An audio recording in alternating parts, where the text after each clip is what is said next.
Eleanor Whitmore pressed a trembling hand to her mouth and swallowed a sob no one was meant to see. Across the crowded ballroom, the man who'd once begged to marry her was laughing out loud, calling her the ruined little girl in the patched dress.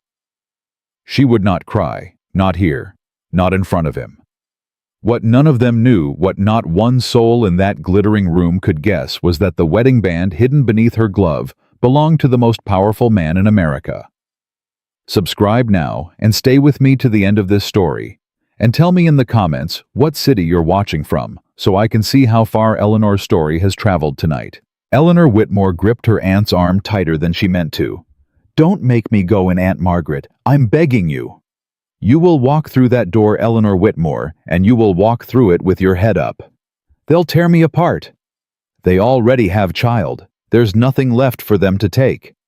Then why send me back to them? Because a woman who hides in morning gowns teaches the world she agrees with what was done to her. And you, my girl, do not agree.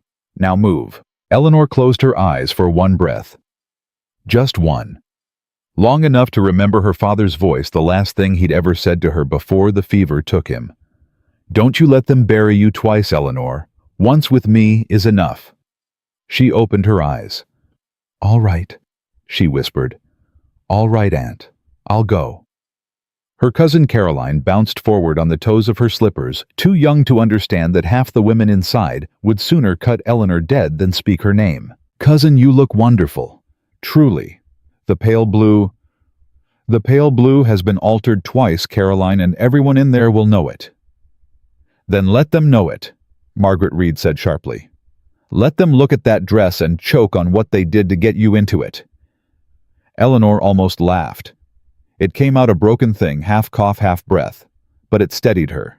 She stepped inside. The first thing that happened was what always happened. A little thinning of conversation near the door, heads turning by inches, fans lifting to cover smiles that were not kind. A Mrs. Ashburton by the near pillar, a woman who once sent Eleanor's mother a set of Christmas linens, now looked straight through Eleanor as if she were made of glass. "Aunt, she didn't even—" "I saw her child. Keep walking." "But—" "Keep walking, Eleanor. We are not here to beg for recognition." They moved along the edge of the room. Caroline went off toward a cluster of younger girls who welcomed her gladly because Carolyn Reed still had a dowry and a living father and an unbroken name. Eleanor remained by her aunt's spine, straight gloved hands folded in front of her, and she pretended with every inch of her being that she did not hear the word Whitmore traveling through the room like a cold draft. "Miss Whitmore." She turned. A Mr. Polk, an older merchant who had done business with her father for 19 years, stood half a step away with his hat already in his hand. His eyes were kind. His mouth was tight. "Sir, I was sorry to hear about your father. Truly sorry, ma'am. He was a fine man. A fine man. Thank you, Mr. Polk. I would have come to the service. I would have. But my wife—" "I understand, Mr. Polk. You needn't explain. I just wanted to say—" "I know what you wanted to say, sir. Thank you for saying it." He swallowed, nodded, bowed a little more deeply than was fashionable, and moved off. Margaret let out a breath beside her. "There's one with a conscience still. One is not many, Aunt. One is more than none, Eleanor." And that was when Charles Pembroke saw her. Eleanor felt it before she turned her head. A change in the air on the far side of the room. A tightening, a gathering, the small, invisible disturbance that happens when a man who once owned a woman's future spots her again and remembers that she survived him. "Aunt, I see him. Please. Stand still, Eleanor. He's coming this way. Stand still." Charles Pembroke crossed the ballroom with his wife on his arm, and an audience gathering behind him like dust behind a carriage. He was smiling. The particular smile he smiled when he was about to hurt someone and wanted everyone else to watch him do it. He stopped 6 feet away. "Why, Miss Whitmore, is that you under all that?" He gestured vaguely at her dress. "Economy." Louisa Harrow Pembroke laughed. It was a high, bright, practice laugh, and it carried. "Charles, darling, don't be unkind." "I'm not being unkind, my love. I'm being astonished. I had heard Miss Whitmore kept to her aunt's parlor these days. I hadn't expected her to risk a public room. Eleanor did not answer. She had promised herself she would not answer. She looked at a point just past his shoulder, and she did not answer. Nothing to say, Miss Whitmore. That isn't like you. You used to have such pretty opinions. Charles. Miss Whitmore had opinions on everything, Louisa. Art, music, marriage. She had an entire philosophy of marriage, as I recall. Didn't you, Miss Whitmore? Mr. Pembroke? Margaret Reed stepped a quarter-inch forward, shoulders set like a man's. You will address my niece as a gentleman addresses a lady, or you will address her not at all. Forgive me, Mrs. Reed. I meant no disrespect. I am simply surprised to find her here among— He glanced around, smiling at his audience. Paying guests. A few people laughed. Not many. Enough. Eleanor's hand closed slowly inside its glove. The metal of her wedding band pressed hard against the knuckle of her finger. She had not told her aunt. She had not told her cousin. She had not told one living soul on this continent except the man who had placed it there, and he was 400 miles away on a matter that could not wait. Hold still, she told herself. Hold still, Eleanor. He cannot touch what he does not know. Still unmarried Miss Whitmore. Charles said, suddenly loudly pitched exactly to Carrie. What a sorrowful little ending for a woman who once expected so much. The ballroom did not fall silent. It thinned. Violins kept playing because violins always kept playing. But the talk around them hushed, and heads turned, and Eleanor felt every eye in the eastern half of the room land on her like small stones. Charles, Louisa purred. Don't torment her. It isn't sporting. Surely a woman without fortune learns to stay home. Oh, but I wanted to ask after her prospects. I am a concerned former friend. You were never her friend, Mr. Pembroke. That was Margaret again, steel in her voice, but Charles did not even glance at her. He was looking at Eleanor, and his smile was not the smile of a man speaking to an old acquaintance. It was the smile of a man balancing a knife on his fingertip. Come, Eleanor. We were to be married. Surely I, of all people, am permitted to ask whether you found someone to take my place. You are not, Eleanor said very quietly. Ah, she speaks. You are not permitted, Mr. Pembroke. You forfeited that courtesy 11 months ago. Louisa's eyes narrowed. The smile stayed, but the muscles around her mouth stiffened. Eleanor, dear, don't be bitter. Bitterness shows in the face at your age. Louisa. Charles, it's all right. She has every reason. I would be bitter too if I'd been— Louisa paused delicately like a woman lifting a teacup. Unchosen. And that was the word that did it. Not ruined. Not poor. Not dismissed. Unchosen. The smallest, sharpest word Louisa Harrow owned. She had been saving it. Eleanor felt something deep in her chest try to break. She did not let it. Mrs. Pembroke. Yes, dear. You do not know me. Oh, I know enough, I think. You know what my enemies have told you. That is not the same. Louisa blinked. For half a second, the practiced smile slipped and something underneath, something sour and watchful, and a little afraid, looked out at Eleanor. Then the smile slid back into place.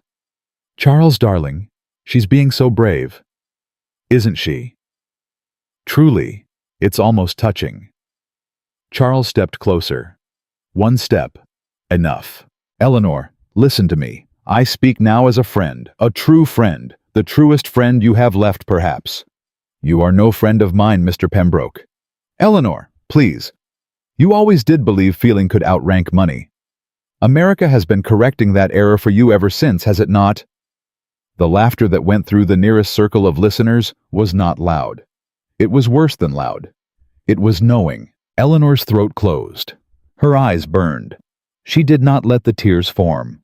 She had learned in the last 11 months how to refuse her own tears like a horse refusing a bit. You are cruel, Charles. I am honest. You never were honest, not once, not a single day that I knew you. Eleanor, you courted me when my father owned 7 ships.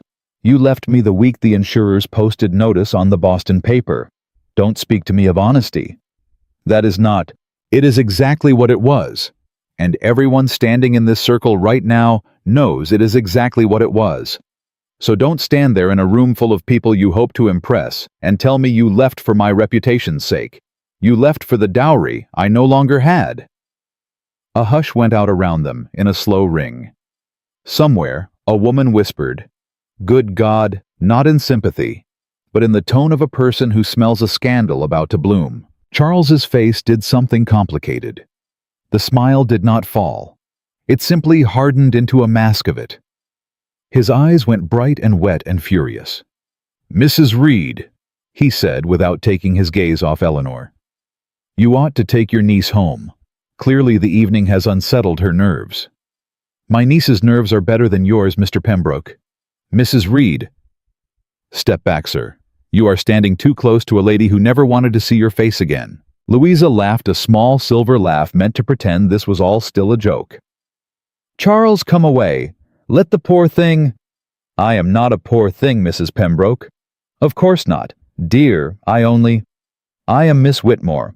I was Miss Whitmore before you ever heard my name, and I will be Miss Whitmore long after you have forgotten it." "How charming." "I don't require your charm. I don't require your approval. And I don't require, Mr. Pembroke, your friendship, your counsel, or your concern." "Eleanor, don't. You used to love it when I said your name." "I used to love a great many things that did not deserve me." There was a small breathless moment then, the kind of moment that hangs in a room before it breaks one way or the other. Charles's mouth tightened. Louisa's fan came up and opened. A man somewhere behind Eleanor muttered, "Well, I'll be," under his breath, and a woman on his arm shushed him. And it was at that exact moment, that perfect knife-balanced moment, that the orchestra stumbled. Not stopped. Stumbled. The way musicians do when the conductor's eyes have gone somewhere they shouldn't. Eleanor did not turn her head. She did not need to. She felt him. Down at the far end of the room at the great doorway someone had arrived, and the room had begun very quietly to rearrange itself around the fact of him. She heard the small disturbances move through the crowd the way a current moves through water. A dropped glass. A name hissed across two couples. A woman's low. Oh. A man's rougher. God in heaven, it's him. Charles Pembroke turned. And Charles Pembroke went white. Louisa turned a half-second later. Slower, confused, her smile still painted on, and then Louisa went white too. Eleanor finally permitted herself to breathe. "Whatever is the matter, Mr. Pembroke?" she said softly. "You've lost your color." Charles did not answer. He could not. His eyes were fixed on the doorway, and the mouth that had been so full of cruelty a moment before was now hanging a quarter-inch open and trying to remember how to close. Margaret Reed's hand closed hard around Eleanor's wrist. "Eleanor, who—" "Shh, Aunt. Eleanor, is that Nathaniel Hale?" "Shh. Eleanor Whitmore, why is the richest man in America walking across this room?" "Shh, Aunt Margaret, please." He was not hurrying. That was the terrible part, for everyone except Eleanor. He was not hurrying. He came the way a cold front comes. People stepped back without knowing why. The governor's son opened his mouth to offer a greeting, and then closed it again when Nathaniel Hale did not slow. A senator's wife, a woman who had cut Eleanor at 3 separate church gatherings in the past month, actually dropped a small half-curtsy at Hale's shoulder, and he passed her as if she were furniture. He did not stop for any of them. He stopped in front of Eleanor. Up close, he was exactly as she remembered. Tall, weathered around the eyes from years on a deck before he bought the whole fleet. A long, plain dark coat instead of the silks men here favored. A face that did not work particularly hard to be liked. "Mrs. Hale." That was all he said at first. 2 words. Quiet enough that the people 5 feet back could only guess at them. Loud enough that the people 2 feet in front of him. Charles, Louisa, Margaret heard every syllable like a struck bell. "Mr. Hale," Eleanor answered, and her voice did not shake. It did not. She would not allow it. "Forgive my delay. I rode straight from the dock. I had word you would be present tonight." "I did not expect you until Thursday." Thursday was no longer acceptable to me. He reached out, unhurried. He took her left hand, the gloved one, in his own. And in front of Charles Pembroke, and Louisa Harrow Pembroke, and Margaret Reed, and every single soul in the nearest 40 feet of the ballroom, Nathaniel Hale drew the glove slowly off her fingers and laid it across his forearm. A woman gasped, one of those small involuntary gasps that precede scandal, because there on Eleanor Whitmore's fourth finger sat a thick, plain, heavy band of old gold. Nathaniel lifted her bare hand to his mouth and pressed his lips briefly and with absolute calm to the ring. "Forgive my delay, Mrs. Hale," he said again, louder this time, loud enough that the circle around them could not pretend they had not heard. "I see these people have been making free use of my absence." Charles Pembroke made a sound. It was not a word. It was the sound a man makes when the floor has gone out from under him and he has not yet hit the ground. "You," he managed. "You are—" "I am her husband, Mr. Pembroke." That cannot be." "It can. It is. It has been for rather longer than you have been making your opinions of my wife's situation known to rooms full of strangers." Louisa's fan slipped in her hand, and she fumbled it, and did not notice she had fumbled it. "Mr. Hale." "Mrs. Pembroke. There has been some. There has been no mistake, Mrs. Pembroke. But there has been no mistake." Eleanor, still holding his gaze, still feeling his steady hand under her bare fingers, allowed herself for the first time in 11 months to let one small breath out all the way. "Nathaniel." "Mrs. Hale." "They were—" "I heard what they were doing, Eleanor. I heard it from the door. You will not answer them. You owe them nothing. Not a word. Not a look." "Yes." "Do you wish to leave this room?" "No." "Very good." "I wish to stay in it." "Then we stay." He turned for the first time to face Charles Pembroke full on. He did not raise his voice. He did not need to. A man who controlled 11 ships and the credit of half the Atlantic trade did not need to raise his voice in a ballroom in summer to be heard. "Mr. Pembroke?" "Sir, Mr. Hale, sir." "I did not." "You did, Mr. Pembroke. I stood in the doorway and heard you do it. So did half this room. So I imagine did the servants who talk as servants always do." "Sir, I beg you. You will not address my wife again tonight. You will not address her tomorrow. You will not address her at any future gathering at which she and I are present. If you meet her on the street, you will tip your hat in silence and continue on. Do you understand me, Mr. Pembroke?" Yes. Yes, sir." "Louder, please, for the benefit of the people behind you." "Yes, sir. I understand you, sir." "Good." And Nathaniel Hale, without waiting for any further acknowledgement from any soul in that room, turned back to Eleanor, laid her bare hand on his arm where the glove still rested, and began quite unhurriedly to walk her toward the center of the floor. The violins, which had been stumbling, fell entirely still. Then very cautiously, very carefully, the conductor raised his baton again, and Eleanor Whitmore, who 1 hour ago had been the ruined girl in the patched blue dress, walked into the middle of the ballroom on the arm of the most powerful man in America, and every single pair of eyes in the room that had watched her humiliation was now forced to watch her restored. Behind her, Charles Pembroke stood exactly where Nathaniel Hale had left him, and did not move and did not speak, and did not for a very long moment appear to be breathing at all. The orchestra found its rhythm again, unsteady at first, then certain. Nathaniel's hand settled at the small of Eleanor's back. His other hand closed around hers.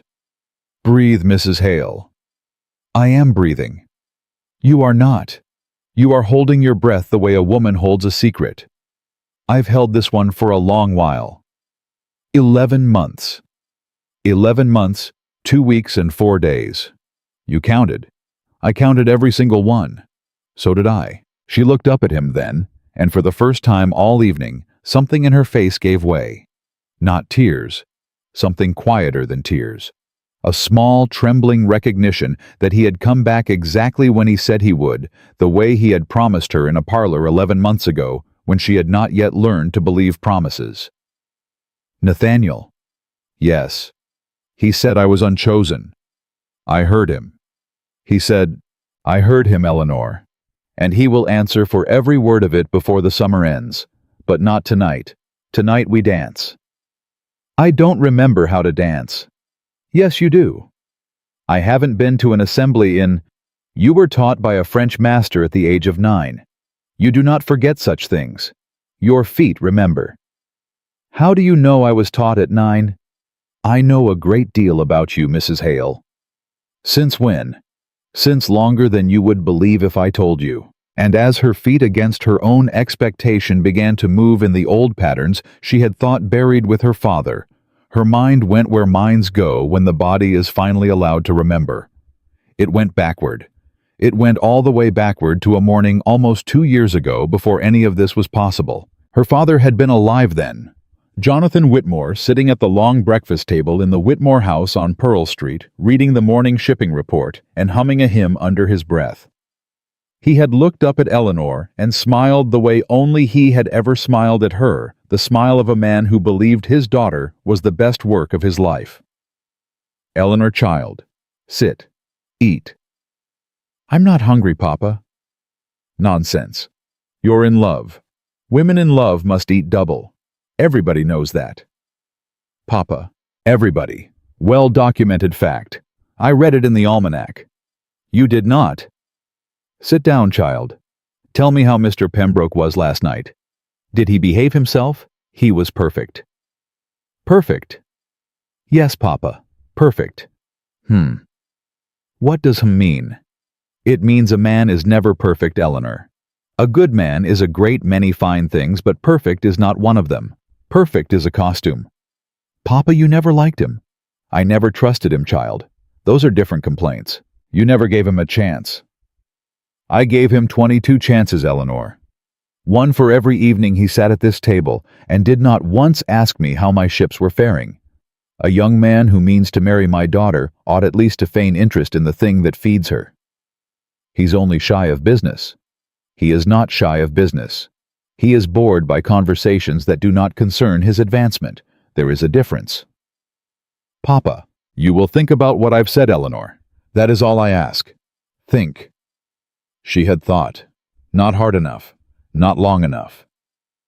She had set her father's unease aside the way young women in love always do, and she had gone on planning a spring wedding in a dress her mother had begun sewing before her death. And the spring had come. And with the spring had come the letter. Her father had opened it at this same table. He had read it 3 times. And then he had set it down beside his coffee and said in the quiet voice she would later come to dread, "Eleanor, go fetch Mr. Halloway from the counting house. Tell him it's to do with the Marianne." "Papa, what's happened? Go fetch him, child, quickly. Papa, please."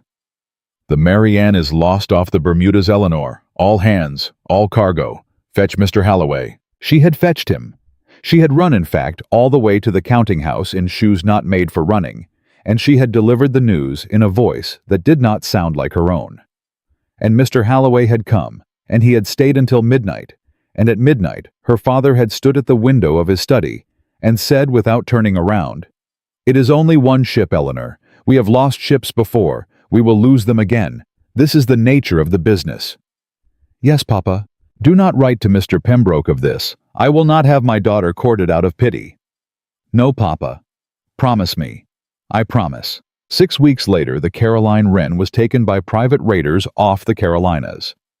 8 weeks after that, the insurers on the Abigail refused to honor the claim, and the quiet, gentlemanly bankers, who had for 19 years extended her father's credit, began very politely to remind him of the schedule of repayment.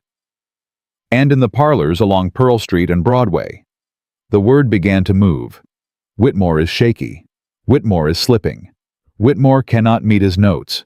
Charles Pembroke had stopped calling on Thursdays first, then Tuesdays, then altogether, and then one October afternoon, with rain hitting the windows of the drawing room like handfuls of thrown grain, Charles had come one last time. "Eleanor." "Charles, come in. Sit. I'll ring for—" "Don't ring. Don't ring for anything. I can't stay." "Can't stay?" "Eleanor, sit down. Please, sit." "I am sitting. What is it? What's happened?" "Eleanor, I have come to—" Is someone ill? Is it your mother? Is it? Eleanor. What? Eleanor, I cannot marry you. The clock on the mantel had gone on ticking. She remembered that more clearly than anything else. The clock had not paused. The world had not paused. Only she had paused. I'm sorry. You heard me. I heard sounds, Charles. I did not hear meaning. Eleanor, your father's situation, my father's situation. His situation is widely discussed now, in the club, in the bank, even in my father's parlor. His situation. Eleanor, please don't make this harder than what, Charles? Than you abandoning the woman you swore before God and her father you would marry. I never swore. You did. In this room. On that rug. You went down on one knee and you took my hand and you said, Eleanor. You said, Eleanor Whitmore, I will stand by you through any storm that finds us. Do you remember saying that? I remember the sentiment. The sentiment. Eleanor, be reasonable. I cannot tie my future to a failing house. My father would never. Your father. My father has made his views known. Your father was not the man who proposed to me, Charles. Eleanor. I came here to do this properly, to do it in person. A great many men would have sent a letter. A great many men are cowards, Charles, and now I know you are one of them. Eleanor, get out of my father's house. Eleanor, let us part as, get out of my father's house, Mr. Pembroke. Eleanor, out. He had gone. He had taken his hat and his gloves and his regret that was not regret, and he had walked out into the October rain and not once looked back. And Eleanor had sat on her mother's settee dry-eyed, and she had listened to the clock tick, and she had understood perhaps for the first time in her life what her father had meant when he said a man was never perfect, only costumed. Her father had died 3 weeks later. The doctor called it fever. Margaret Reed, standing at the foot of his bed with her arms folded and her mouth pressed thin, had said only, a man like Jonathan does not die of fever. A man like Jonathan dies of being lied to by his own hopes. And when the house was sold and the servants dismissed, and the silver itemized line by a small sharp-nosed clerk who had once eaten Christmas dinner at Jonathan Whitmore's table, Eleanor had gone carrying one trunk to live with her aunt on Warren Street. That was the world Nathaniel Hale had entered. Not at a ball. Not across a crowded room. In a damp doorway beside an apothecary on a Tuesday morning with Eleanor standing under the eaves in a cloak 2 winters too old and trying to count pennies in her palm without letting the apothecary's boy see how few of them there were. Miss Whitmore. She had looked up sharply. She had not heard anyone approach. Sir? Forgive me, we have not been introduced. My name is Hale. Nathaniel Hale. I know who you are, Mr. Hale. Do you? Everyone in this city knows who you are. That is unfortunate. I prefer quieter arrangements. Then you ought not to own half the harbor. He had almost smiled. Not quite. She remembered even now that almost. Miss Whitmore, I do not wish to delay you in the rain, but I wanted to say before this day passed that I was very sorry to hear of your father's death. He was a man I respected. You knew my father? I knew him by reputation, and once briefly in a customs office in Boston. He was civil to me at a moment when no one else in the room was. I have not forgotten it. Thank you, sir. May I walk you to the corner? I am perfectly. Miss Whitmore, may I walk you to the corner? She had let him. She did not know why. Perhaps because he did not offer his arm. Perhaps because he did not ask after her circumstances. Perhaps because he had called her Miss Whitmore in the open street where other men she had known all her life now crossed to the far pavement rather than tip a hat to her. At the corner, he had stopped. Miss Whitmore, I will not trouble you further today, but I wish to tell you one thing, and I wish you to believe it. Yes, sir. Your father's notes have been changing hands, the most dangerous of them. Men with no particular interest in your family's good name have been buying them at a discount. I know this, sir. You do not know all of it. The worst of them are no longer in such hands. Whose hands are they in now? Mine. Sir, I do not wish to speak of the arrangement today, Miss Whitmore. I wish only for you to know that there are notes bearing your father's signature that will not be used against his memory or against you. That is all I wish you to know today. Mr. Hale.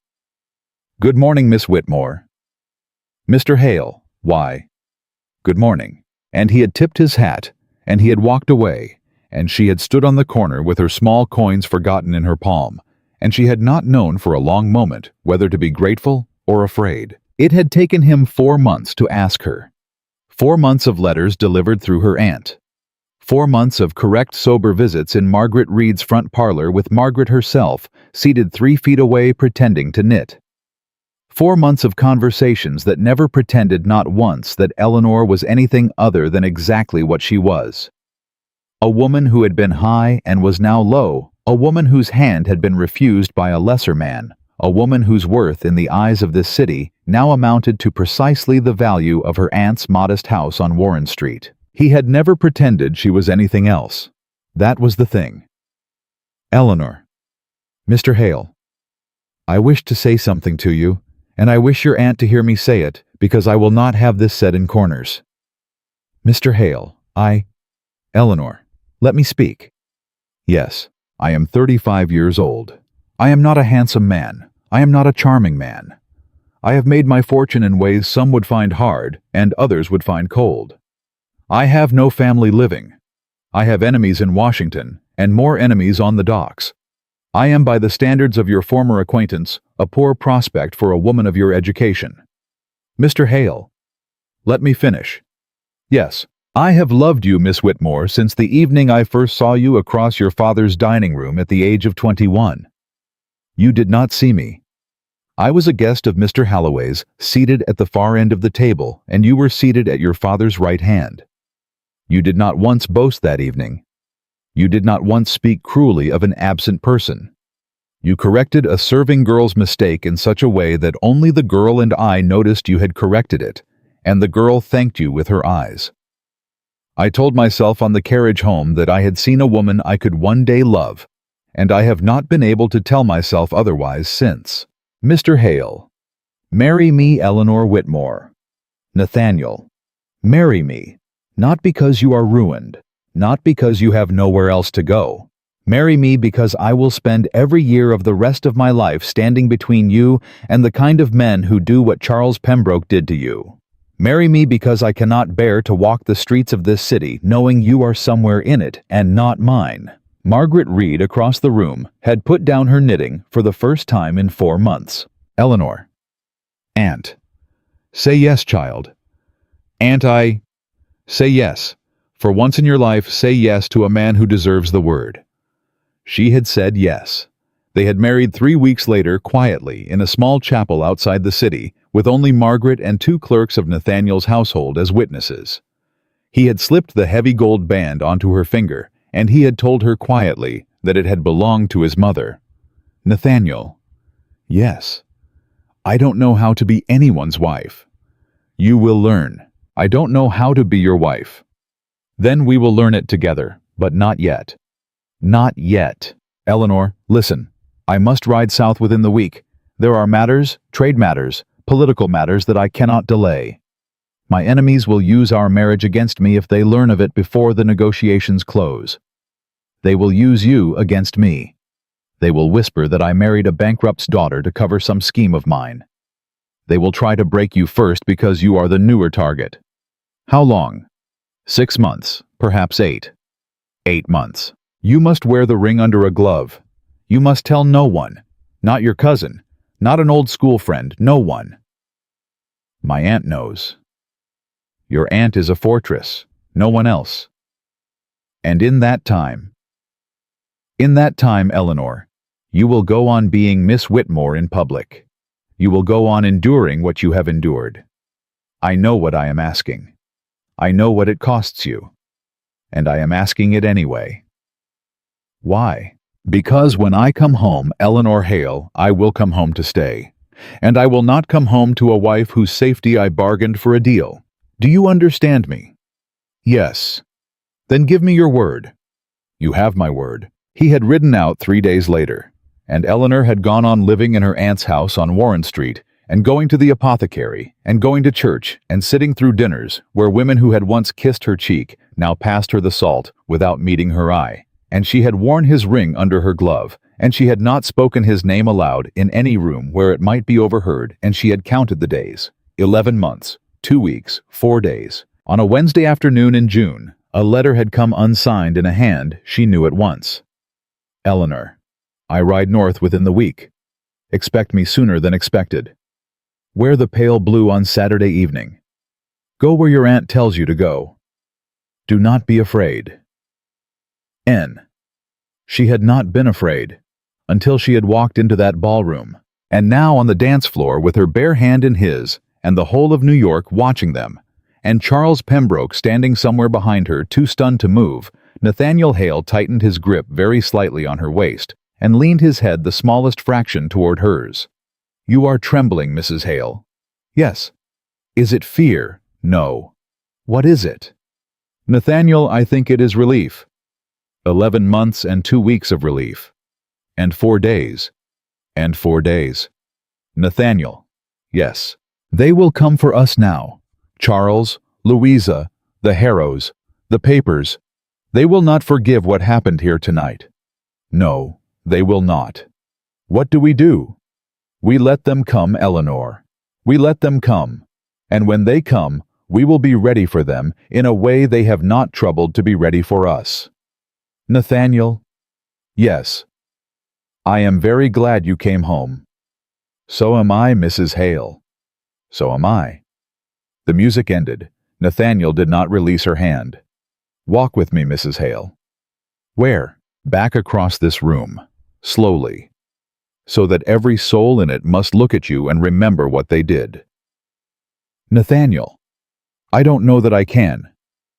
You can. You have been doing it alone for 11 months. You will not do it alone tonight. And so she walked. She walked on her husband's arm through the center of that ballroom, the way a woman walks who has been returned something she had given up for lost, and she did not let her eyes drop to the floor, and she did not let her mouth soften into the small apologetic shape she had worn for 11 months in this city, and she did not even once acknowledge the women who were now trying to catch her eye. Mrs. Ashburton, who had looked through her an hour ago as through glass, stepped half forward with her fan open. Mrs. Hale, my dear, how wonderful to— Good evening, Mrs. Ashburton. And Eleanor kept walking. Behind her, she heard the woman's small intake of breath, the small offended well, and she did not turn her head for that either. Eleanor. Yes, Nathaniel. That was very well done. Was it? It was perfect. Do it again, please. There are 40 more of them. A small sound came out of her throat. Not quite a laugh. Almost a laugh. Nathaniel. Yes. I have been wanting to do that for 11 months and 2 weeks. And 4 days. And 4 days. Margaret Reed was waiting for them by the marble column where Eleanor had first stood. The old woman's mouth was pressed into a shape that was trying very hard not to be a grin, and her eyes were wet in a way Eleanor had not seen them wet since the day of Jonathan Whitmore's funeral. Mr. Hale, Mrs. Reed. You took your sweet time, sir? I did, ma'am. I beg your pardon for it. 11 months is a long road for a young woman to walk alone. It is, ma'am. I know it. If you ever make her walk it again, I will not, ma'am. See that you don't. Yes, ma'am. Margaret turned very deliberately and looked past Nathaniel's shoulder to the place where Charles Pembroke still stood rooted to the floor, and her mouth finally permitted itself the small, hard smile it had been holding back. Eleanor. Aunt. Child. Look at him. Just once.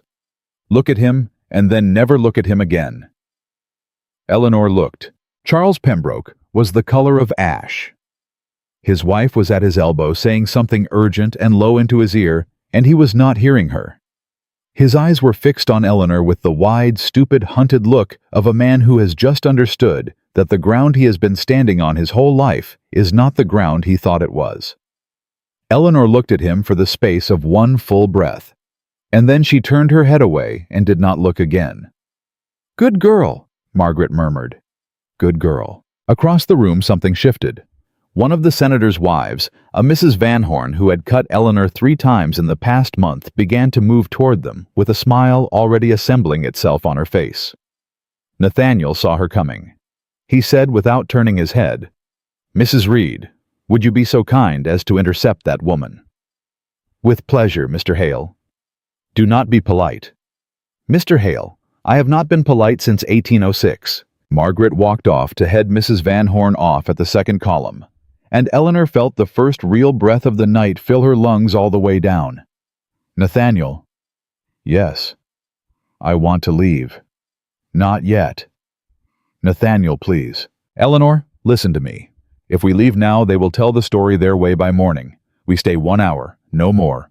Long enough that every woman in this room goes home having seen you on my arm and having seen me speak to you as a man speaks to his wife. Can you give me 1 hour?" "Yes." "Good. 1 hour. 1 hour, Mrs. Hale." And in that hour, the ballroom reorganized itself around them, the way a harbor reorganizes itself around a new ship of the line. Men who had not troubled to bow to Eleanor in a year now bowed. Women who had let their invitations lapse now reached for her sleeve. A Mr. Henderson, whose wife had made it her particular business for 6 months to remind every parlor in the city that Eleanor Whitmore no longer received callers, now stepped into her path with his hat already in his hand. "Mrs. Hale, may I?" "Mr. Henderson."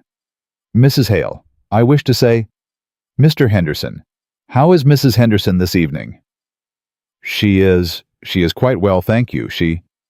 Please give her my regards." "Mrs. Hale, if I might?" "Please give her my regards, Mr. Henderson." She walked past him on her husband's arm, and she did not look back, and Nathaniel's hand tightened the smallest fraction on hers, in a way that was not affection, but approval. "Eleanor." "Yes, there is iron in you tonight." "There has always been iron in me, Nathaniel. You are simply the first man in this city to notice it." "I am not the first. I am only the first who was not afraid of it." She did not answer that. She could not. If she had opened her mouth to answer that, her voice would have broken, and she had sworn to herself 11 months and 2 weeks and 4 days ago that she would not break her voice in this ballroom for any reason, good or bad. They did not leave together. That was the other thing Nathaniel had planned, though Eleanor did not learn of it until later. He put her into her aunt's carriage at the front steps, pressed her gloved hand briefly to his mouth, where anyone still lingering at the doorway could see, and then he turned, and he went back inside. "Nathaniel, I will be at your aunt's house within the hour, Eleanor. Go, rest." "What are you—" "There is a man in that ballroom I have not finished speaking with tonight." "Nathaniel, please, don't. Not tonight. Let it be." "Eleanor." "Don't make a thing of it. He is not worth the making of a thing, no. But he has spent 11 months making things at your expense, and tonight that ends." "Nathaniel, go home, Eleanor." She went home. Margaret went with her. And for the whole carriage ride down through the summer streets, Margaret Reed held her niece's hand and did not speak, because Margaret Reed had learned long ago that there are hours in a woman's life when even a kind word is too loud. Inside the ballroom, Nathaniel Hale walked back through the thinning crowd, and the crowd parted for him now, the way it had parted when he came in, except with a new, colder kind of attention in it.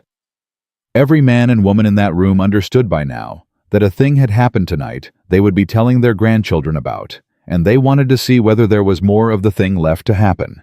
There was. Charles Pembroke had not moved from where he was standing. Louisa had by now dragged him into a corner near the musicians, and she was speaking to him in the fast, low, furious voice of a woman who has just understood that her husband has made her look like a fool in front of everyone whose opinion she values. Charles, look at me. Look at me." "Louisa, Did you know?" "Of course I didn't know." "Did you know, Charles?" "Louisa, I swear on my father's grave I did not." "Don't swear on your father, Charles. Your father is alive, and by tomorrow morning your father will know every syllable of what you said in this room, and your father will not defend you." "Louisa, I married a man I thought was clever." "I am clever." "You are not clever, Charles. You are a man who sees a woman on the ground and believes that is where she belongs, and that is not cleverness. That is a small vicious habit of mind, and it has cost me my evening, and it may yet cost me a great deal more. Louisa, please. Don't touch me. Louisa. Don't touch me, Charles. Not in this room. Not tonight. And it was at exactly that moment that Nathaniel Hale's shadow fell across them both. Charles felt it before he saw it. A small animal understanding moved through him, and his shoulders locked before his eyes came up. When his eyes did come up, they came up slowly, and what they found was the face of a man who was not angry. That was the worst of it. He was not angry. A man who was angry could be reasoned with, flattered, appealed to, bought. Nathaniel Hale's face had none of those doors open in it. Mr. Pembroke? Sir? Walk with me. Sir, I think it would be better if... Walk with me, Mr. Pembroke. Louisa opened her mouth. Nathaniel did not look at her. He did not need to.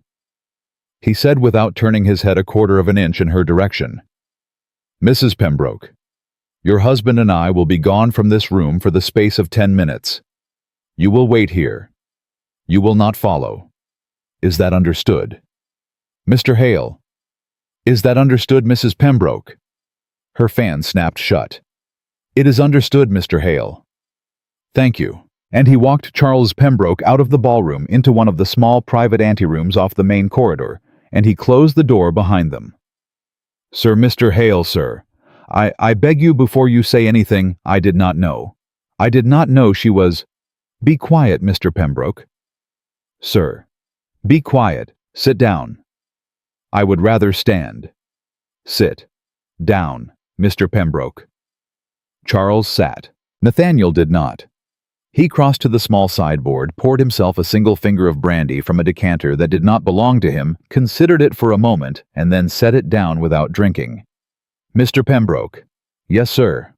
I want you to understand the position you are in tonight. I do not want you to leave this room without understanding it, because I do not wish to have this conversation with you a second time. Sir. Be quiet. Yes, sir. Your family has carried paper with the Merchants Exchange Bank for a very long time. Your father's grandfather borrowed against a warehouse on Water Street in the winter of 1784. Your grandfather extended the note in 1801. Your father renewed it against a great deal of advice in 1812 to finance a speculation in southern cotton that did not go as your father had hoped. Am I boring you, Mr. Pembroke? No, sir. Good. The note has been rolled over 3 times since. It is presently held against the family house, the Long Island property, and a smaller interest your father retains in a Philadelphia insurance concern. Do you follow me? Sir, how do you... Do you follow me, Mr. Pembroke? I follow you, sir. Good. As of Monday last. Mr. Pembroke, I hold that note. Charles stopped breathing. Sir, I do not tell you this, Mr. Pembroke, in order to threaten you.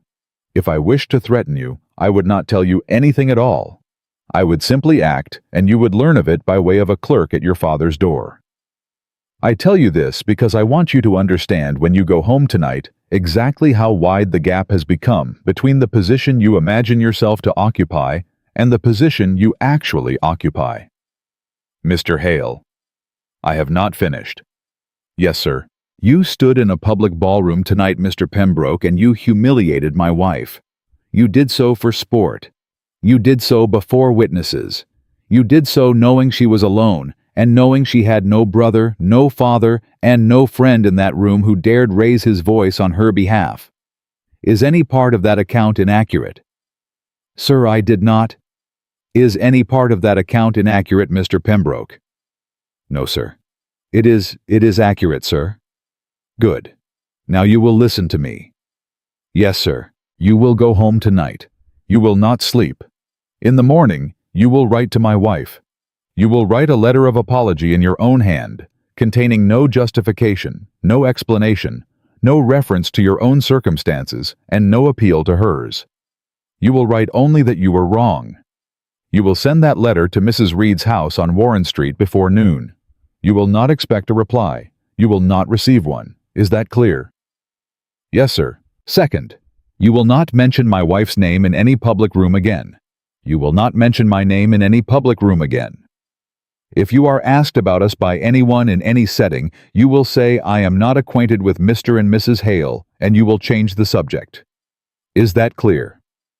Yes, sir. Third, there is a scheme, Mr. Pembroke, presently circulating in the offices of a certain partisan newspaper to publish a series of insinuations against my wife's late father's conduct during the war. You know the scheme I speak of. Charles's face went white a second time. Sir, I have had no hand in... Mr. Pembroke. Sir, I swear. Mr. Pembroke, do not lie to me in this room. Not tonight. Not after what you did in the other room. Charles stopped. His mouth stayed open a moment longer, and then it closed, and his shoulders went down, and he became in the space of 3 heartbeats a smaller man than he had been when he walked in. Yes, sir. I have had some knowledge of the scheme. Some knowledge. Some hand. Some hand. Good. That is better. Now, you will tomorrow withdraw that hand. Sir, if I withdraw, the other parties will... The other parties are not my concern. You are my concern. You will withdraw your hand. You will send no further payments. You will provide no further documents. You will take no further meetings. If I learn, Mr. Pembroke, that any part of that scheme has gone forward after the hour of noon tomorrow, I will call in your father's note, and I will call it in on the first business day thereafter, and your father will lose the house and the Long Island property, and his interest in the Philadelphia concern, and he will lose them publicly, and the men at the exchange will know by Friday why he lost them, and they will cross to the other side of the street when they see him coming. Do you understand me, Mr. Pembroke? Sir. Do you understand me, Mr. Pembroke? I understand you, sir. God help me. I understand you. Good. Stand up. Charles stood. You may go. Sir, may I ask one thing? You may ask. I do not promise to answer. Sir, why tonight? Why only tonight? You have held that note for a week. You have held knowledge of the other matter longer than that. Why did you wait until tonight? Nathaniel looked at him for a long moment. His face did not move. When he finally answered, his voice was so soft that Charles had to lean slightly forward to hear it. Because until tonight, Mr. Pembroke, my wife had not yet told me in her own words that she did not mind my coming home. Sir, now she has told me. Get out. Charles got out. He went down the corridor, past the musicians, past the open doorway of the ballroom, past his wife, who was standing exactly where Nathaniel had told her to stand, and he did not stop for Louisa, and he did not stop for his hat, and he did not stop for the governor's son, who tried to catch his eye at the door. He went out into the summer night, and he walked for a full block before he understood that he was walking in the wrong direction, and then he stopped on the corner of Pearl and Wall Street, and he was sick into the gutter like a drunk young boy, and he understood for the first time in his life what his father had once told him when he was 9 years old and had been caught lying to a schoolmaster, Charles. There are men in this world you do not lie to. There are men in this world you do not cross. You will not always know which men those are. Pray to God, son, that when you find out cheap. He had not found out cheap. Inside the ballroom, Louisa Harrow Pembroke stood in her corner with her fan closed in her hand, and she waited for her husband to come back for her, and she waited, and she waited, and at last she understood that he was not coming back for her, and she walked alone through the thinning crowd, and every woman she passed turned her face away. Nathaniel Hale stepped out of the anteroom, set down the brandy he had not drunk, collected his hat from the footman, and went out into the summer night and called for his carriage, and he rode without speaking to his driver to a small house on Warren Street, where a single lamp was still burning in the front parlor. Eleanor met him at the door. Nathaniel. Mrs. Hale. Is it done? It is begun. Come inside. I am coming inside, Eleanor. I am coming inside to stay. Margaret Reed was waiting for them in the front parlor with a pot of tea she had not poured, and the sight of the two of them in her doorway at the same time undid for the space of 3 seconds every hard line she had ever learned to wear on her face. Eleanor. Aunt. Mr. Hale. Mrs. Reed. You are staying in this house tonight, sir, and you are not sleeping in a hotel, and I will not hear a word of argument. I had not intended to argue, ma'am. Good. I have put you in the blue room. It is small. It will suit me, ma'am. It will have to. And then Margaret did a thing Eleanor had never seen her aunt do in all the years she had known her. Margaret Reed, 61-years-old widow of 11 winters, who had not cried at her own husband's funeral, put her hands over her face in her own parlor and wept. Aunt. Don't, child. Aunt. Don't you come near me, Eleanor Whitmore. Don't you. Hale, aunt. Eleanor Hale. Margaret's hands came down from her face, and her eyes were wet and red and furious, and then her mouth broke into a smile that was half a laugh and half a sob. Eleanor Hale. God in heaven. Eleanor Hale. Yes, aunt. Go to bed, child, both of you. Go to bed. I cannot look at either of you a moment longer tonight, or I will make a fool of myself, and I have not made a fool of myself in this parlor in 40 years. They went. Nathaniel slept in the blue room. Eleanor slept in her own small bed under her own small window with her left hand lying on the coverlet and the wedding band for the first time in 11 months and 2 weeks and 4 days uncovered. She did not sleep well. She slept the way a soldier sleeps the first night after a long march. Not deeply, not easily starting awake at every small sound from the street, and remembering each time that the footsteps passing under her window were no longer anything she was required to be afraid of. In the morning, Charles Pembroke's letter came before 10. Margaret brought it upstairs herself. Eleanor. Aunt. A letter has arrived, from Pearl Street. From him. Eleanor took it. The paper was good. The hand was his. The wax was unbroken. Do I read it? That is for you to decide, child. Nathaniel is downstairs, drinking coffee, pretending not to be waiting for you to come down. What would you do, aunt? I would read it, Eleanor, not because he deserves to be read, because you deserve to know that he wrote it. There is a difference. She read it. She read. It was short. It was clean. It contained no justification, no explanation, no reference to his own circumstances, and no appeal to hers. It said only in 4 sentences that he had been wrong, that he had known he was wrong. At the moment he was being wrong, that he had said what he said, because he could not bear to look at her and know she had outlasted him, and that he did not expect forgiveness and would not ask for it. She read it twice. She folded it once. She walked downstairs in her morning dress with the letter in her hand, and she laid it without a word on the breakfast table beside her husband's coffee cup. Read that, Nathaniel. Eleanor. Read it. He read it. He read it twice the way she had. When he set it down, he did not speak for a long moment. Then he looked at her across the small table with an expression she had not seen on his face before, a small, careful, half-surprised expression, as of a man revising an estimate. Eleanor. Yes. Do you wish to answer it? No. Good. I wish to burn it. Better. But I am not going to burn it. No. No, Nathaniel. I am going to keep it. Not because I will ever read it again. Because a day may come when some other woman in this city is standing in a ballroom in a dress that has been altered twice and is being called unchosen by a small man in a large coat. And on that day, I wish to be able to open a drawer and take out this letter and remind myself that small men can be taught. He looked at her for a long moment. Then he picked up his coffee. Mrs. Hale.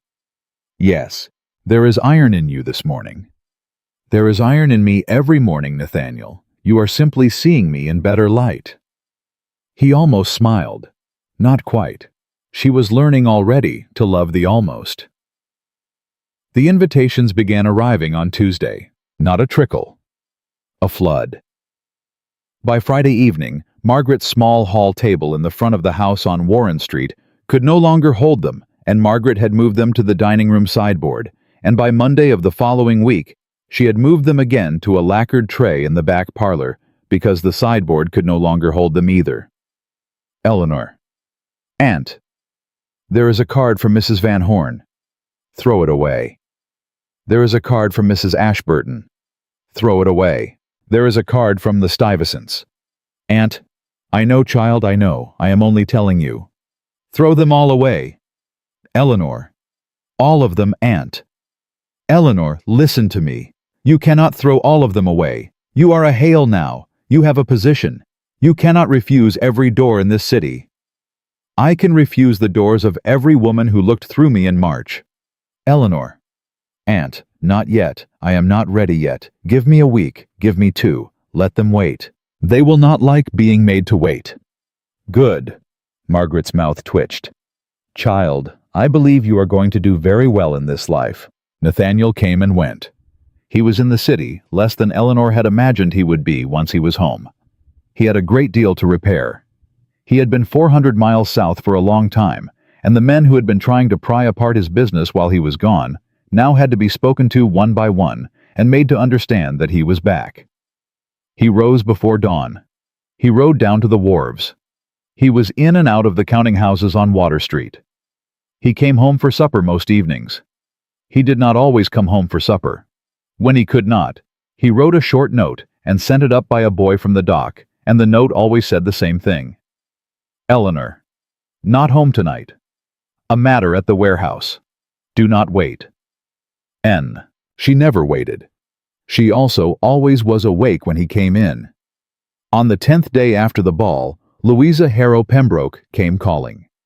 Aunt, I saw the carriage, child. She has not. She has never set foot in this house.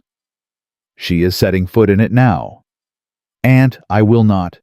Eleanor, look at me. Aunt, look at me, child. That woman is not here to be forgiven. She is here because her husband has not slept in his own bedroom for 8 nights, and her father-in-law has stopped answering her notes, and the Harrow carriage has not been sent for her in a week, and she has nowhere else left to go. She is not here to apologize to you. She is here to see if you can be used. Do you understand me? Yes. Then see her. For 5 minutes. No more. And when you see her, you remember that an hour before she stepped into this house, she was trying to think of what she might say that would make you her friend. Aunt, see her, Eleanor. See her and let her go. Eleanor saw her. Louisa came in with her chin up, and her gloves still on, and her fan folded in her hand, and she sat on the edge of Margaret Reed's best chair, as if the chair might not quite hold her, and she said in a voice that was almost steady, Mrs. Hale, I thank you for receiving me. Mrs. Pembroke, I did not expect you would. I very nearly did not. Yes. There was a long moment. Mrs. Hale, Louisa. Yes, let us not pretend. You did not come for an apology. You did not come to offer one. You came to see whether I would receive you, because if I would receive you, other doors in this city might receive you. And if I would not, no door in this city will open for you again until Christmas. Is that a fair statement? Louisa's mouth opened, closed, opened again. That is a fair statement, Mrs. Hale. Thank you. Mrs. Hale, I will not receive you a second time, Louisa. Mrs. Hale, please. Once, for 5 minutes. So that when you go home tonight, you may tell yourself that you tried. I am giving you the small mercy of being able to say you tried. That is all I will give you. Mrs. Hale. You called me unchosen, Louisa. Mrs. Hale, I did not know. You did not know I was married. That is true. You knew I was alone. You knew I was poor. You knew I had no one in that ballroom who would answer for me. And you chose in that moment to be one more voice in a room full of voices that had spent 11 months teaching me that a woman without money has no standing to expect civility. That is what you did. That was your choice. You did not need to know about the ring on my finger to understand that what you did was cruel. Do you understand me? Louisa's eyes filled. I understand you, Mrs. Hale. Good. Mrs. Hale. Go home, Louisa. Mrs. Hale, please. Go home. She went. When the front door closed behind her, Margaret came out of the back hallway with a small, hard smile on her mouth. Eleanor Hale. Aunt Aunt? There is iron in you this afternoon. There is iron in me every afternoon, Aunt. You are simply seeing me in better light. Margaret laughed out loud for the first time in a year. The paper came out on Thursday. It was not a New York paper. That was the cleverness of it. It was a Philadelphia paper, a small partisan sheet, with a reputation for printing things the larger papers would not, and it arrived in New York on Thursday afternoon on the Southern Mail, and by 6 o'clock there were copies of it in every counting house on Water Street. Nathaniel read it at his desk on the second floor of the Hale counting house. He read it twice. He did not curse. He set it down. He sent a boy on a fast horse to Warren Street with a note that said, "Only Eleanor. Come. Bring your aunt." N. She came. She read it in his office with her aunt standing at her shoulder, and she did not speak until she had read it all the way through. The piece was clever. It did not accuse. It insinuated. It spoke of a certain prominent merchant of this city recently married to the daughter of a bankrupt Atlantic house, and it raised in the tones of a concerned patriot several questions about the late Jonathan Whitmore's conduct during the years of the recent war. It asked whether certain cargoes had gone where certain cargoes had been declared to go. It asked whether certain insurance claims had been honest. It asked whether a new husband of considerable influence had perhaps been in a position to buy up the wreckage of a suspect estate at a convenient discount. It asked, in short, everything it meant to ask, without ever once making an accusation a man could sue over. Eleanor set the paper down. Her hands were steady. "Nathaniel?" "Yes." "This is Charles." "Yes." He did not withdraw his hand. He did not. Or he did, and someone else did not. It is his hand. I know his hand, not the writing of it, the way of it, the shape of the sentences, the trick of asking and not saying. He used to write to my father like this when he wanted an extension on his allowance and did not want to ask for it. I know this hand, Nathaniel. It is his. Eleanor. Yes. You are sure? I am sure. Good. Sit down. Listen to me. She sat. I told you the night of the ball that they would come for us. Do you remember? I remember. I told you we would let them come.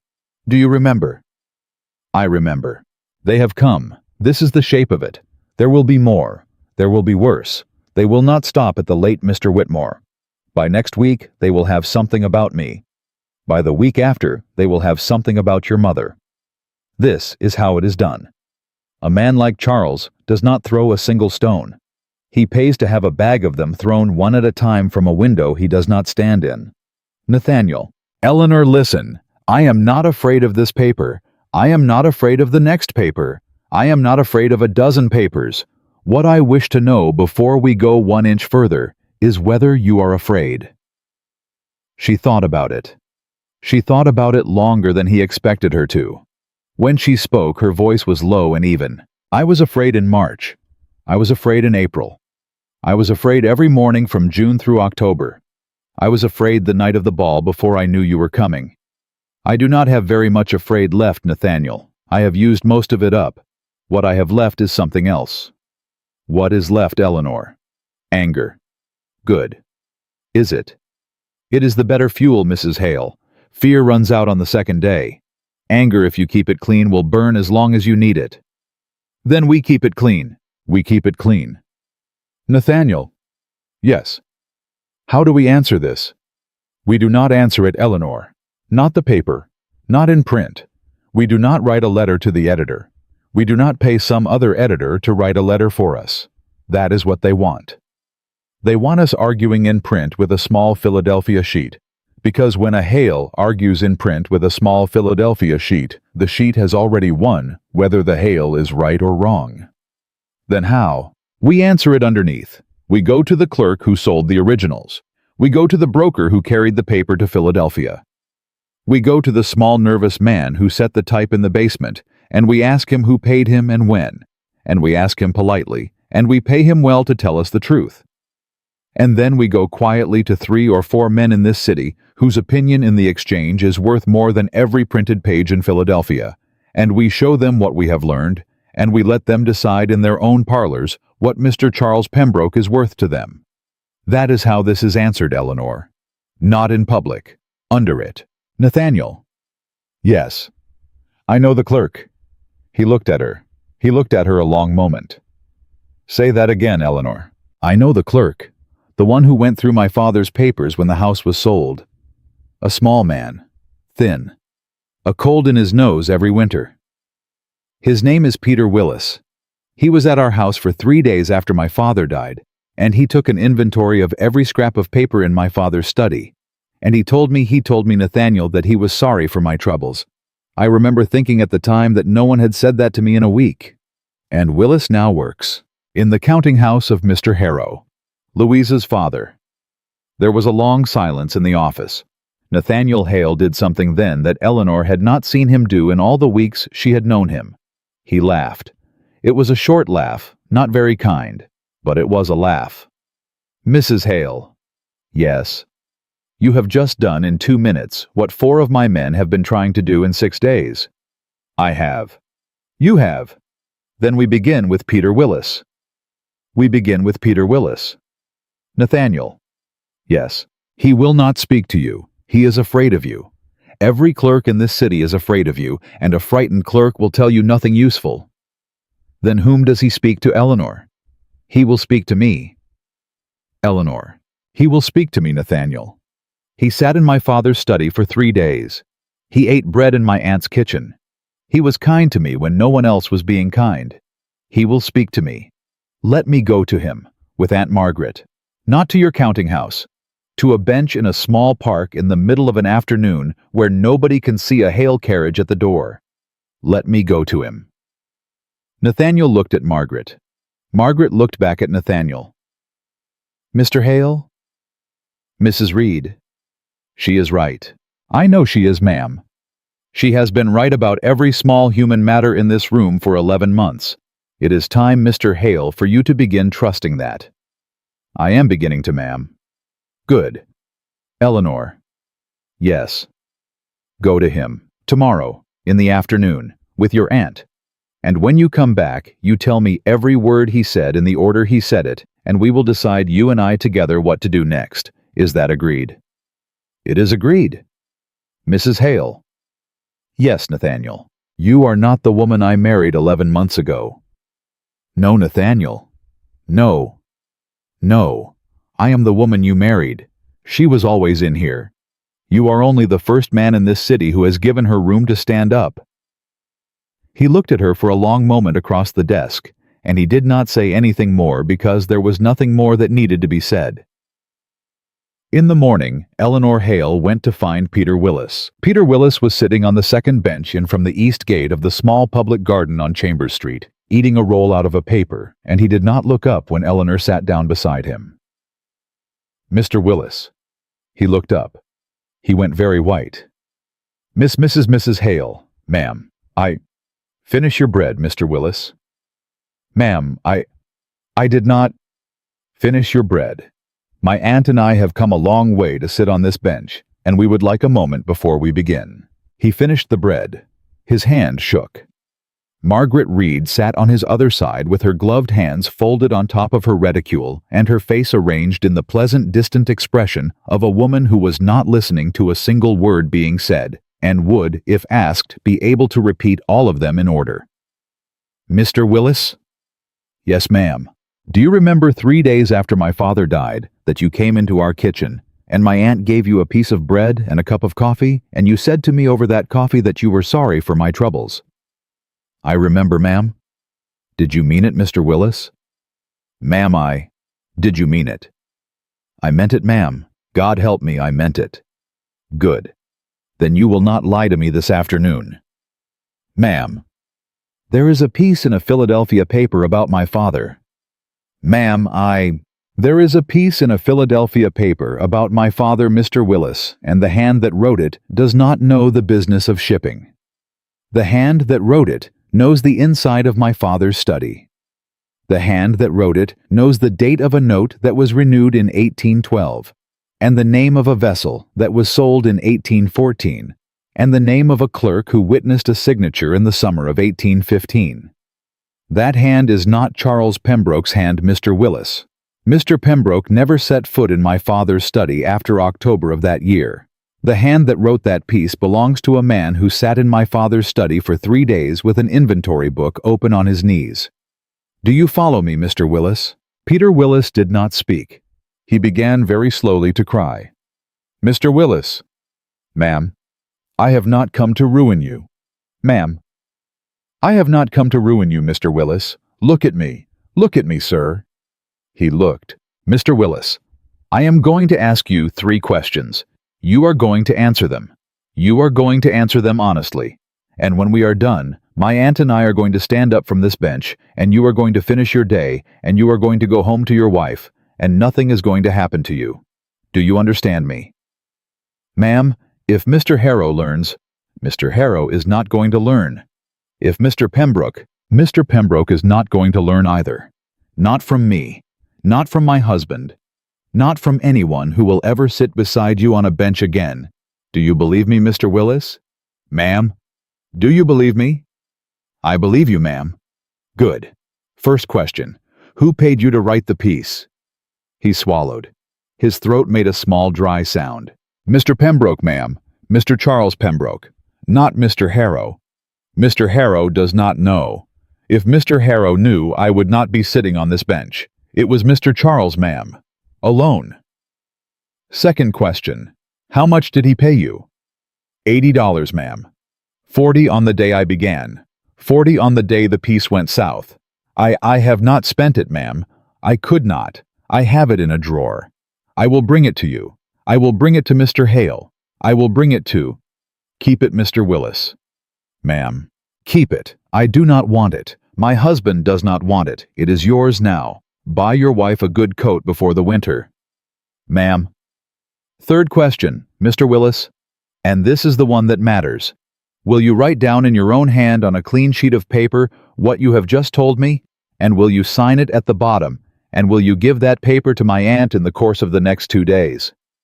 Peter Willis closed his eyes. He sat very still for a long moment, and Eleanor watched his face, and she understood that she was watching a small, frightened, decent man, deciding whether he was at the bottom of himself, still a decent man. Ma'am. Yes, Mr. Willis.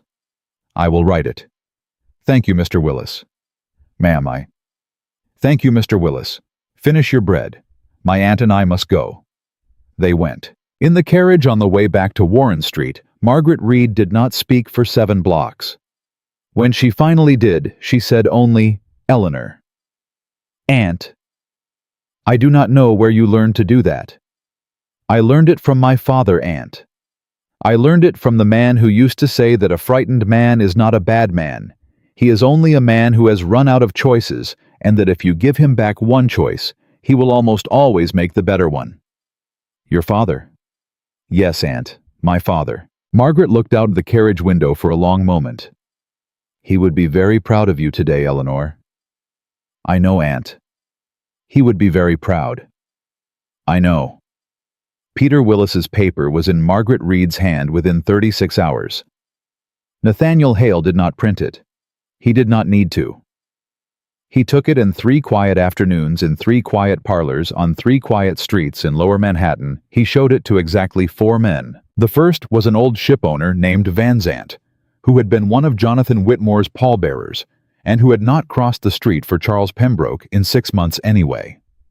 The second was an editor, not the editor of a small Philadelphia sheet, the editor of the largest paper in New York.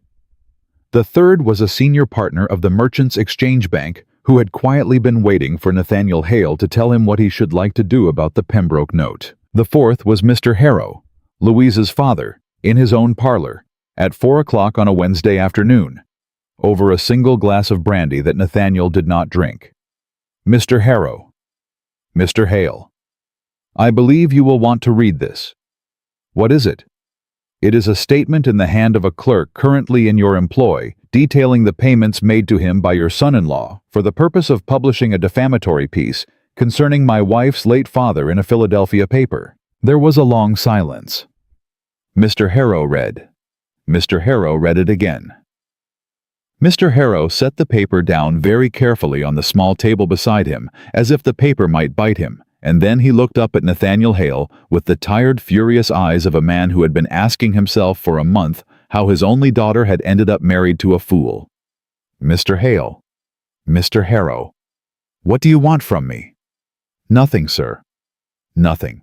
I did not come to make a request, Mr. Harrow. I came to place a document in your hand and to leave your house. I came so that a week from now or a month from now, when you have made whatever decision you are going to make about your son-in-law, you will not be able to say that you made it without knowing what he had done. That is all I came for. Mr. Hale." "Good afternoon, Mr. Harrow." "Mr. Hale, sit down." Nathaniel sat down. "Mr. Hale, I am going to ask you one question." "Ask it, sir." "Is my daughter mentioned in any part of this?" "No, sir. Not in one line, not in one suggestion. Your daughter is not in this paper. Your daughter is not in anything my wife has in her possession. Your daughter behaved badly in a ballroom. Mr. Harrow and my wife has already dealt with her in this matter in a way that is between the two of them and no concern of yours or mine. Your daughter is not my business, sir." Mr. Harrow closed his eyes. When he opened them, he was a different man than the one Nathaniel had sat down in front of 3 minutes before. "Mr. Hale." "Sir?" "You will leave this with me." "I will." "You will not be required to produce it again." "I will not. By the end of next week, sir, my son-in-law will no longer be welcome in this house. He will no longer be welcome in my counting house, and he will no longer have access to $1 of Pembroke family credit that runs through any institution in which I have a voice. Is that sufficient?" "That is sufficient, Mr. Harrow." "There is one more thing, sir." "Yes. My daughter will not follow him out the door. My daughter is 21 years old and she married a fool, and that is my failure as a father, not hers as a wife. My daughter will come home. She will remain in my house.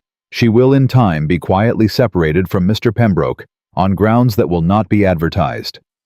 Do I have your word, sir, that your wife will not stand in the way of that?" "You have my word, Mr. Harrow." "Thank you, sir." "Good afternoon, Mr. Harrow." "Good afternoon, Mr. Hale." Nathaniel walked out of that house and did not look back, and by the following Tuesday, Charles Pembroke's effects had been carried out of the Harrow residence in 2 trunks and left on the steps of a boarding house on Varick Street, and by the Tuesday after that, the Pembroke family note had been called in quietly, and the Long Island property had been sold quietly, and the small Philadelphia sheet had run quietly a single paragraph of retraction that no one read except the men who needed to read it. Charles Pembroke was not ruined in a day. Ruin almost never happens in a day. Ruin, when it is done properly, happens over 6 weeks in small rooms, in short conversations with the doors of certain houses, very gradually ceasing to open, and it is only at the end of the 6th week that the ruined man looks up from his breakfast and understands that there is no longer anywhere in the city he is welcome to go. At the end of the 6th week, Charles Pembroke came to Warren Street. He came on a Thursday afternoon at 3:15. He did not send a card. He came to the door on foot in a coat that had not been brushed, and he asked the maid if he might speak with Mrs. Hale. The maid did not know what to do. The maid came upstairs. "Mrs. Hale, ma'am, there is a gentleman at the door." "Who?" "Ma'am, he said Mr. Pembroke." Eleanor set down her pen. Margaret across the small writing table set down her own. Eleanor. "Aunt, you do not have to see him. I know, Aunt. You do not owe him the sight of your face. I know. Tell the girl to send him away." "No, Aunt." Eleanor. "No. Send him into the front parlor, Mary. Tell him I will be down in 5 minutes. Do not offer him tea. Do not take his coat. He is not staying." "Yes, ma'am." Margaret looked at her niece a long moment. Eleanor. "Yes, Aunt." "Why?" "Because I want him to see my face, Aunt, once, while he is still sober enough to remember it. I want him to carry my face out of this house with him, and I want it to be the last face he sees when he closes his eyes at night for the rest of his life. That is why." Margaret nodded once. "Go down, child. I will be in the hall." Eleanor went down. Charles was standing in the middle of the front parlor with his hat in his hands. He had not sat. He had not been invited to sit. When Eleanor came through the doorway, he turned, and she saw his face, and she understood in one look that the man her father had warned her about 2 years ago was no longer in that man's body. The body was the same. The costume had been taken away. Eleanor. Mrs. Hale, Mr. Pembroke. Mrs. Hale. What do you want? Eleanor, Mrs. Hale. Please, 10 minutes. 2. Speak, Mr. Pembroke. Mrs. Hale. I have lost.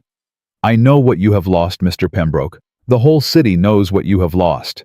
You did not come here to tell me that. Why did you come here? Mrs. Hale, I came to ask. Do not ask me for money, Mr. Pembroke. If you ask me for money, I will have you removed from this house. Mrs. Hale, I am not asking for money. Then what? Mrs. Hale, I wish to say. Say it, Mr. Pembroke. My aunt has supper at 5. He opened his mouth. He closed it. He opened it again. Mrs. Hale, I am sorry. For which part, Mr. Pembroke? All of it, Mrs. Hale. All of it is a large word, Mr. Pembroke. Be specific. Mrs. Hale. Be specific, Mr. Pembroke, or leave this parlor. His mouth worked. I am sorry, Mrs. Hale, that I left your father's house on a Tuesday afternoon in October and did not come back. I am sorry that I left you at the door. I am sorry that I did not stand by your father in the last 3 weeks of his life. And I am sorry that I have not stood at his grave in the year since. I am sorry that I saw you in a ballroom and chose to hurt you because I could not bear that you had outlasted me. I am sorry that I paid a man to write against your father's memory, Mrs. Hale, because that is the lowest thing a man can do, to speak ill of the dead, to punish the living. And I did it, and I knew I was doing it, and I did it anyway. That is what I am sorry for, Mrs. Hale. I am sorry for all of it. I do not ask you to forgive me. I have not come for that. I have come because I do not wish to live the rest of my life without having said it to your face. Eleanor looked at him. She looked at him a long time. Mr. Pembroke? Yes. I am not going to forgive you. No, Mrs. Hale. I am not going to forgive you today. I am not going to forgive you next year. I do not know that I will ever forgive you. Do you understand me? I understand you, Mrs. Hale. But I will tell you something, Mr. Pembroke, because you stood in my aunt's parlor today and said a true thing out loud, and true things spoken out loud deserve a true thing spoken back. Yes, Mrs. Hale. You did not misjudge my fortune, Mr. Pembroke. You misjudged my value, and the terrible thing, sir, is not that you misjudged it. The terrible thing is that the whole city misjudged it with you, and not one of them is standing in this parlor today with a hat in his hand. You, Mr. Pembroke, for all your faults, are the only one of them who came. Mrs. Hale. That is not forgiveness, Mr. Pembroke. That is a fact. Take it with you. Do not come back. I will not, Mrs. Hale. Good. Mrs. Hale. Good afternoon, Mr. Pembroke. Good afternoon, Mrs. Hale. He went. She stood in the parlor a long moment after the front door had closed behind him. Margaret came in without speaking and stood in the doorway and did not come any closer. Aunt, Eleanor. I thought I would feel... I know, child. I thought I would feel larger, or harder, or... I know, child, I know. I only feel tired, Aunt. Yes, child. That is what it feels like. That is always what it feels like. The stories say otherwise. The stories lie. Eleanor began without meaning to cry. Not hard, not loud. The way a woman cries when she has been holding something for too long and has at last been allowed to put it down. Margaret Reed crossed the parlor and put her arms around her niece, and Eleanor Hale cried into her aunt's shoulder for the first time in 11 months and 3 weeks and 6 days, and Margaret did not say a single word for the whole of it, because Margaret Reed had learned long ago that there are hours in a woman's life when even a kind word is too loud. That night, Eleanor and Nathaniel stood together at the back of the small garden behind the house on Warren Street, where no one could see them from the street and no one could hear them from the house. Nathaniel. Yes. He came today. I heard. Margaret sent word. Yes. I did not forgive him. Good. I told him why I did not forgive him. Better. Nathaniel. Yes. Something happened to me in that parlor this afternoon. I do not know what it was yet, but something happened. Tell me. When he was standing there in his bad coat, Nathaniel, and he was saying all the right words, all the words I had wanted to hear from him for a year, I understood that I did not want them anymore. I understood that I had stopped wanting them some time ago, and I had not noticed. I thought I was still carrying it, Nathaniel. I thought I was still carrying him. And I was not. I had put him down, and I had not noticed I had put him down, and he walked into my aunt's parlor this afternoon to hand him back to me, and I looked at him, and I understood that my hands were already full of other things. Eleanor. Yes? Full of what? She thought about it. She thought about it for a long moment. Full of my own name, Nathaniel. Full of my father's memory. Full of my aunt's courage. Full of the iron you said you saw in me in the ballroom, which was not yours and was not mine, which was my mother's. I think which I did not understand. I had until a great many people tried to take it from me and failed. Full of you, Nathaniel. Full of the fact of you. Full, Nathaniel, of a life I did not know was waiting for me. My hands are full of the rest of my life. That is what my hands are full of. There is no room in them for Charles Pembroke. There has not been for longer than I knew. Nathaniel Hale did not answer her for a long moment. When he spoke, his voice was very quiet. Eleanor. Yes. When I found you, you were standing in a doorway by an apothecary in the rain counting pennies. I remember. I thought that afternoon I was offering you a life. You were. I was not, Eleanor. I thought I was, but I was not. I was only offering you a room to stand up in. The life, Eleanor, the life was in you. You brought it. You have been the life of this marriage from the first hour of it. I have only stood beside it. I wish you to know that I know that, Eleanor. I wish you to know that I have always known that. Nathaniel. I wish you to know that I did not rescue you. Nathaniel. Yes? I know. Good. I have always known. Good. Nathaniel. Yes. Take me home. Eleanor. Not this house, not my aunt's house, your house, our house. Take me home, Nathaniel. It is time. Yes, Mrs. Hale. Tonight. Tonight. And that night after supper, after Margaret Reed had kissed her niece on the forehead, the way Margaret had kissed her sister on the forehead the day Eleanor had been born 23 years before Nathaniel Hale's carriage carried his wife out of the small house on Warren Street and across the city to the tall house on Bowling Green, where a single lamp was burning in an upstairs window for her return. Eleanor Hale did not look back at the city behind her. She had spent 11 months and 3 weeks and 6 days looking back at that city. She was done. She reclaimed her father's name by the work of her own hands, not by the gift of any man's ring. She walked back into a room that had tried to bury her, and she walked out of it on her own 2 feet, and she carried out of it every woman in this country who has ever been told her worth is what she can be bought for. Charles Pembroke learned, as all small men eventually learn, that the woman he threw away was the woman he would measure every hour of his remaining life against, and come up short. Louisa Harrow learned, as all cruel women eventually learn, that the cruelty you spend on a stranger is a debt that comes back to your own door. And the city of New York, which had watched Eleanor Whitmore go down and had not lifted one hand to catch her, learned that a woman's worth does not rise and fall with her father's ledger, and that a society that measures people only by fortune will always in the end reveal its own corruption before it reveals theirs. Eleanor Hale lived 41 more years. She raised 3 children in the house on Bowling Green, and she buried her Aunt Margaret at 78.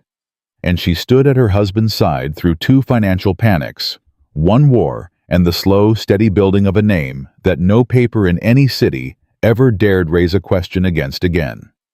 And when she was an old woman and a young niece of hers came to her one winter afternoon, crying over a young man who had left her, when her father's business had faltered, Eleanor Hale took the girl's hands in her own, and she said in the calm, steady voice of a woman who had earned every word of it, "Child, listen to me. When you are rich, everyone is kind. When you lose everything, you find out who was ever kind at all. And the love that is worth keeping, child, is not the love that arrives to decorate your success. It is the love that stands beside you in your ruin. Do you understand me?" And the girl said she understood. And she did, because Eleanor Hale had made sure by the living of her own life that there was a woman in this country left to tell her so.